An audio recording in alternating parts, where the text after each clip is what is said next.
பார்த்து வந்து பாச்சு போடலையா நீங்க எங்க போயிடுச்சா? சரி,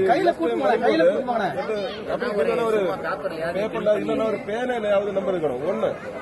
இல்லன்னா ஸ்கூல் ஐடி கார்டு இருக்குல்ல, அதுல எல்லாம் போன் நம்பர் இருக்கும். எந்த ஊரு? சரி, நெக்ஸ்ட் டைம் வரும்போது அப்படி பாத்துக்கோ. உங்க பாப்பாவா? எவ்வளவு பேரு குழந்தைங்க? எவ்வளவு பேரு? 5 பொண்ணுங்க. சரி, எவ்வளவு எல்லாமே ஒன்னா இருக்காங்களா? எல்லாம் ஒன்னா வந்தாங்க. சரி, இனி யாராவது இருக்காங்களா? நீ வர்றதுக்கு போயிட்டாங்களா? சரி, ஜாகிரதை. வண்டி எங்க இருக்கு? நினைக்கல எங்கயா? நினைக்கல தானே? போய் வாங்க, பாத்து போங்க.